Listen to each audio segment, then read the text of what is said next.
नमस्कार, मी सारिका. आजही दर्पण न्यूजमध्ये आपल्या सर्वांचं हार्दिक स्वागत करते.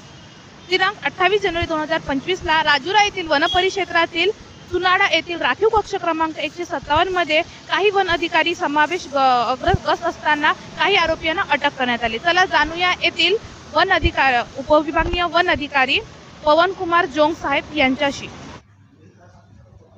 25 जानेवारी 2025 रोजी राजुरा येथील आरक्षित वनामध्ये एक साधारण सकाळी 11-11:30च्या दरम्यान एक संशयित व्यक्ती राखीव वनामध्ये फिरत असल्याचं आमच्या गस्ती पथकाला आढळून आलं. जेव्हा त्याची चौकशी केली तर तो व्यक्तीने नाव त्याचं अजित राजगुरू असल्याचं सांगितलं आणि त्याच्या बोलण्यावरून वगैरे तो स्पष्ट होतं की तो इथला लोकल व्यक्ती नव्हता.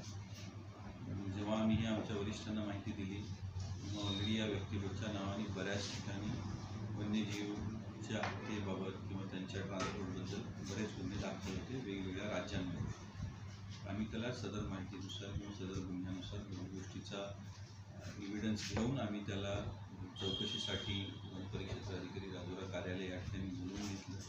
त्याच्या चौकशी दरम्यान त्याच्याकडं काही हत्यारं आढळून आली आम्हाला की जी जनरली पोचिंगच्या ॲक्टिव्हिटीजमध्ये वापरली जातात.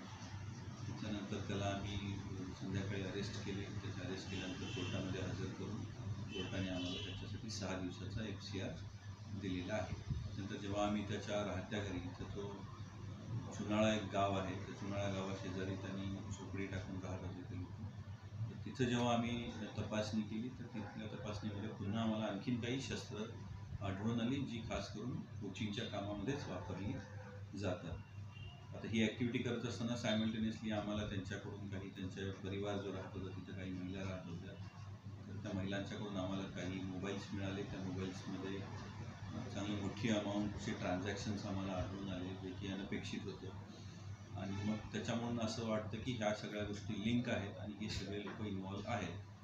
तर त्याच्या बेसिसवर आम्ही पुन्हा त्या महिलांना अटक चौकशीसाठी बोलवलं. चौकशीसाठी बोलवून मग आम्ही त्यांना कोर्टामध्ये दाखल करून त्यांचीसुद्धा आम्हाला FCR आम्हाला 31 जानेवारीपर्यंत मिळालेली आहे. सध्या 6 आरोपी आहेत. 6ही आरोपींचा आम्ही चौकशी करत आहे. त्यांची FCR आमच्याकडे 31 तारखेपर्यंत आहे.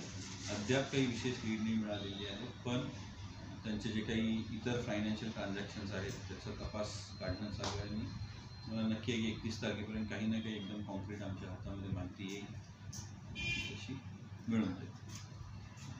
अजित सियालाल पारदी राहणार बिरुहल जिल्हा काटनी मध्य प्रदेश यांच्यासह रीमाबाई अजित पारदी, रवीना आयुष, सेवा यश, राजकुमारी अजित पारदी या 5 आरोपींना ताब्यात घेऊन यांचे विरुद्ध वनजीवन संरक्षण अधिनियमित तहत 1972 चे कलम 2, 9, 31, 50 व 51, भारतीय वन विभाग अधिनियमित 1927 चे कलम 26, 1 DI नुसार प्राथमिक वन विभागाला दाखला करण्यात आली.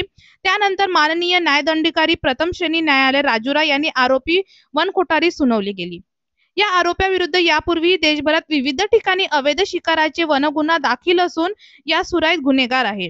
सन 2023 मध्ये या सूत्राला धर्मसार चंद्रपूर जिल्ह्यात अटक करण्यात आली अशी माहिती मिळाली आहे. सदर प्रकरणाचा तपास पवन कुमार जोगा उपविभागीय वन अधिकारी राजुरा करीत होते. तपासणीसाठी सुरेश येलकेवार वन परिक्षेत्र अधिकारी राजुरा, संगमवार क्षेत्र सहाय्यक प्रकाश मत्ते, मेघराज निबुद्दे चापले, सुनील गज्जलवार, पवन मंदुलवार व अनेक वनरक्षण आणि स्पेशल स्क्वॉडचे सहाय्यका करीत. त्यासोबत पाहत राहा आझादी दर्पण न्यूज चॅनल. जर आतापर्यंत तुम्ही आमच्या चॅनलला सबस्क्राईब नाही केले तर आता जाऊन तुरंत पहा आणि न्यू अपडेटसाठी आमच्या बेल आयकॉनवर क्लिक करा आणि संपूर्ण परिवारासह पाहत राहा आझादी दर्पण न्यूज चॅनल. धन्यवाद.